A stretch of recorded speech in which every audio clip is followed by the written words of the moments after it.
Hello everyone, good morning everybody. RRB JE CBT 2 जितने भी ऐसे बच्चे हैं जो कल एग्जामिनेशन देने वाले हैं 2 जुलाई के दिन, कुछ इंपॉर्टेंट बातें आप लोगों को मेरी याद रखना बहुत जरूरी है। कहीं ऐसा ना हो कि आपकी मेहनत जो आपने अभी तक करी है और लास्ट मोमेंट पे आपसे कोई गलती, कोई नजरअंदाज होना, कोई चीज का कोई सिली मिस्टेक होना, या मैं बोलूंगा किसी चीज के बारे में एकदम हड़बड़ा जाना, ये सारी चीज ना हो, वरना शायद कहीं आपकी आरआरबी जेई की ट्रेन इसी तरीके से छूट सकती है। तो चलिए जरा मेरी इस बातों को ध्यान रखिएगा और मैं इस वीडियो के अंदर एंड तक देखिएगा। मैं सेफ स्कोर भी बताऊंगा। काफी सारे देश के बच्चे ऐसे हैं जो ऑलरेडी मुझे जानते हैं और आज से कुछ समय पहले की बात थी जब मैं आरआरबी जेई में सिलेक्टेड था, लेकिन शायद तब की कंडीशंस बहुत अलग थी। लेकिन आज 2026 के अंदर मैं बोलूंगा कंडीशंस काफी बेहतर, काफी अलग हो चुकी हैं। चलिए कुछ इंपॉर्टेंट बातें जिनके बारे में याद रखते हैं। सबसे पहली चीज, ये बातें मुझे बोलने की जरूरत नहीं है, लेकिन मैं क्या करूं, मुझे बोलना पड़ रहा है। और बोलना यह पड़ रहा है कि भाई आजकल हमारे देश में क्या हो गया है, पेपर लीक को लेकर के पेपर लीक करवाना इतना आसान काम हो गया है, एग्जाम ढंग से ना करवाना इतना आसान काम हो गया है। अभी हाल ही में कल ही एक पेपर लीक हुआ है, बहुत सारी ऐसी चीजें हो चुकी हैं। तो मेरा आपसे बस एक यही सजेशन होगा कि कल जब आप अपना सीबीटी 2 का पेपर देने जाएंगे तो आपके मन में तो एक यही चीज होगी कि यार आपका पेपर अच्छा हो, सब कुछ अच्छा हो। लेकिन मेरा एक छोटा सा आप लोगों से रिक्वेस्ट ये रहेगा कि जब आप अपना पेपर दें तो एटलीस्ट आपको कुछ आसपास देखने की जरूरत नहीं है। बस आपको अपना कंप्यूटर, अपना सिस्टम, अपनी चेयर, अपनी टेबल और अपने आसपास के माहौल की एक नजर जरूर रखिएगा। और अगर आपको कुछ भी ऐसी चीजें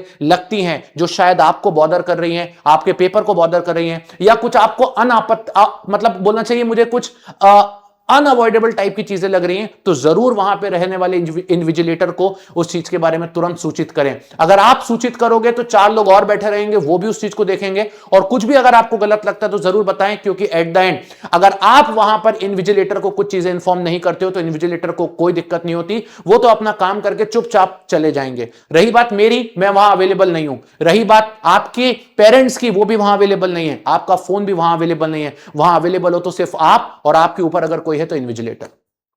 दूसरी बात, आपके सिस्टम में अगर किसी भी तरीके की कोई खराबी हो तो ऐसा नहीं है कि उस खराब सिस्टम के साथ आप आगे मूव ऑन करें। अगर आपका माउस भी ढंग से नहीं चल रहा हो तो तुरंत अपने पेपर के इंस्ट्रक्शन पढ़ते समय ही अपने इन्विजिलेटर को बोलें कि भैया इस चीज को दिल्ली से हटाइए और मुझे दूसरा माउस दीजिए, मुझे दूसरी सीट दीजिए। अगर आपकी चेयर भी अनकंफर्टेबल हो तो तुरंत आपका हक बनता है आप उनको बोले।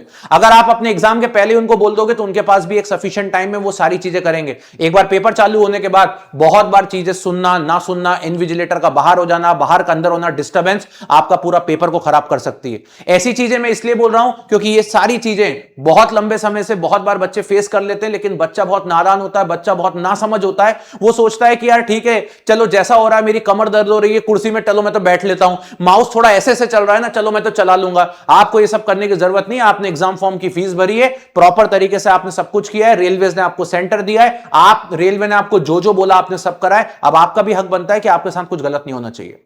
दूसरी बात, देश में बहुत सारे सेंटर ऐसे होंगे जहां पे सब कुछ अच्छा चल रहा होगा, लेकिन हो सकता है कभी आप ही के सेंटर पे कोई गड़बड़ हो, तो जरूर इस चीज को नोटिस करें, बिकॉज कहीं ना कहीं आपके साथ दिक्कत ना हो जाए। एक दूसरी बात मैं ये बोलूंगा कि अपना पानी की बोतल, ट्रांसपेरेंट पानी की बोतल अपने साथ में रखें, पानी जरूर पीते रहें। साथ ही साथ में बारिश का मौसम हो रहा है, बहुत सारी चीजों की दिक्कत हो सकती है, तो ऐसे स्टूडेंट्स जिनका सेंटर थोड़ा दूर है या उनको लगता है, तो वो थोड़ा सा पहले वहां पर पहुंचने की कोशिश करें, लास्ट मिनट के रश पे ना जाए। क्योंकि जब से पेपर लीक बढ़े हैं तब से सिक्योरिटी एग्जाम सेंटर्स पे बहुत ज्यादा टाइट कर दी गई है। कहीं ऐसा ना हो कि आपके 1-2 मिनट लेट होने की वजह से, 1 मिनट लेट होने की वजह से भी आपके कॉलेज का सेंटर का गार्ड आपको सीधे बोलने कि हम अंदर अलाउ नहीं करेंगे और आप वहां पे परेशान होते रहें। तो मैं यही बोलूंगा, पेपर लीक को लेकर बहुत सिक्योरिटी टाइट कर दी गई है, अभी तो बहुत ज्यादा कर दी गई है। तो मैं यही बोलूंगा कि इस तरीके की दिक्कत आपके साथ ना आए।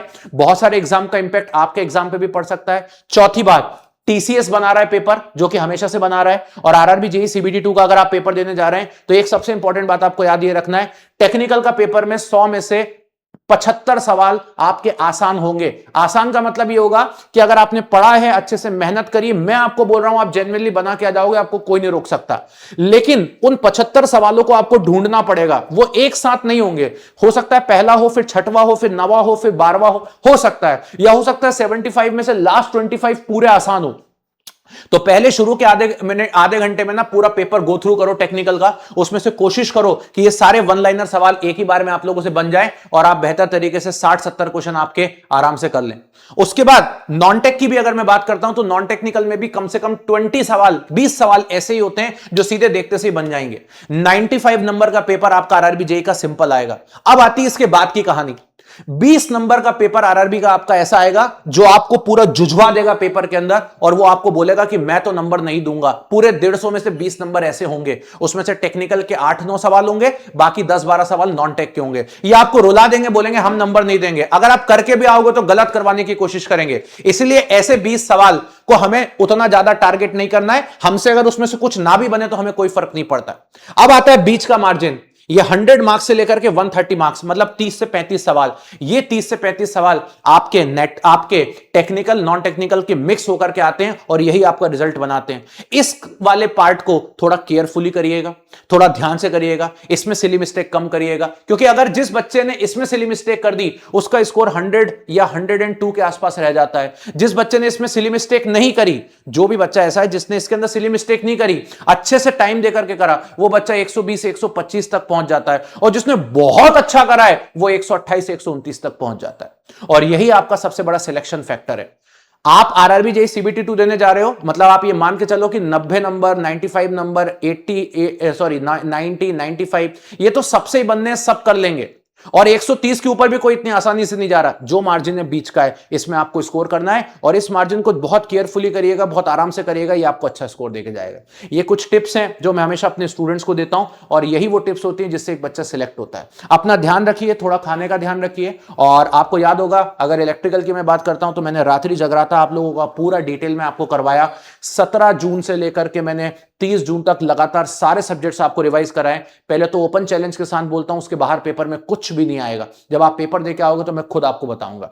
जब आप एग्जाम देकर के आओगे तो मैं एग्जाम की एनालिसिस भी करूंगा, हर चीज में करूंगा, उसकी आपको चिंता करने की जरूरत नहीं है। तीसरी बात, पेपर देने के बाद परेशान होने की बिल्कुल जरूरत नहीं है। आराम से आप अपना रेस्ट करिए, एक दिन बहराने की जरूरत नहीं है कितने पे सिलेक्शन होगा क्या होगा। अब मैं आपको बता देता हूं, किसी कारणवश आपका पेपर अगर अच्छा नहीं भी जाता है तो बहुत कोई बड़ी बात नहीं है। 2 महीने 1.5 महीने बाद आरआरबी जेईई 2026 लोडिंग हो रहा है पुरानी वैकेंसी से ज्यादा पे। एसएससी जेईई आने वाला है, कोल इंडिया लिमिटेड WCL आ गया है, CCL ECL आने वाले हैं, राजस्थान जेईई आपके पास अवेलेबल है, मध्य प्रदेश में 2-2 रिक्रूटमेंट आने वाले हैं। इसके बाद कम से कम 10 नोटिफिकेशन ऐसे हैं जो अभी लाइन से लगे हुए हैं। तो आपको इसमें परेशान होने की जरूरत नहीं है, सारी चीजें आपकी बेहतर हो जाएंगी। और मैं जेन्युइनली बोल रहा हूं, ट्रेन आपकी इस तरीके से नहीं छूटेगी, ट्रेन मैं आपकी पकड़वा दूंगा, ये मैं आपसे बोलता हूं।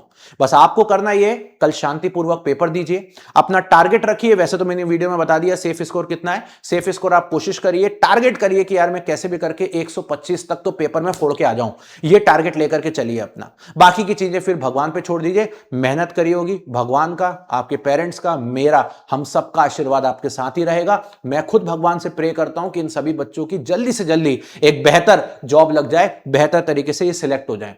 कल जब मैं भी सुबह उठूंगा, आज मैं आपको अपना काम बता देता हूं। अभी मैं रात्रि जगराता से कल फ्री हुआ हूं। आज मैं आप लोगों के लिए 4 से 6 और शाम को 7 से 9 मैराथन लेके आ रहा हूं। ये बेहतर मैराथन होगी, इन दोनों मैराथन को देखिए। ज्यादा कुछ पढ़ने की जरूरत नहीं है, कोई टेस्ट वेस्ट अब देने की जरूरत नहीं है। और कल आप लोगों के लिए एग्जाम एनालिसिस करूंगा। सुबह उठूंगा, मैं खुद रोज उठता हूं सुबह भाई, पूजन करता हूं, ठीक है। कल उठूंगा, भगवान से आपके लिए प्रे करूंगा, यही करता हूं भाई ताकि तुम्हारा पेपर अच्छा जाए, दैट्स इट। और तुम्हारा पेपर अच्छा जाएगा, यही काम तुमको भी करना है, यही काम हमें भी करना है। मेहनत करिए, मेहनत हमारी रंग लाएगी और हमें कुछ भी नहीं करना भाई, वही हमारे हाथ में, उसी के दम पे हम अभी तक आगे बढ़े। और हमारे हाथ में क्या ही है, हमारे हाथ में वो बस कल पेन रहेगा और कुछ भी नहीं रहेगा। पेन हमारे हाथ में रहेगा, आंखें हमारी स्क्रीन पे रहेंगी, बाकी सब हम कर लेंगे। तो अपने ऊपर कॉन्फिडेंस रखिएगा। आपको किसी मोटिवेशन की जरूरत नहीं है। अगर पेरेंट्स के साथ रहते हैं, पापा मम्मी के पैर पढ़ो, बड़े भाई के साथ रहते हो उनके पैर पढ़ो, मम्मी के साथ रहते हैं उनके पैर छुओ। अगर आप कंटिन्यूअसली अभी तक छूते आ रहे हैं तो जरूर उनके पैर छूइए, अपने ईश्वर से प्रे करिए, पेपर देने जाइए, उनका आशीर्वाद लीजिए। जैसे आप जाते हो, जैसे आप उनको मानते हो, वैसे आप जाइए। मैं बोल रहा हूं आपका पेपर अच्छा जाएगा। चलिए गाइस, तो मिलेंगे आज की मैराथन्स में और कल आप बढ़िया पेपर करके आइए। Thank you so much, bye bye, take care and love you everybody.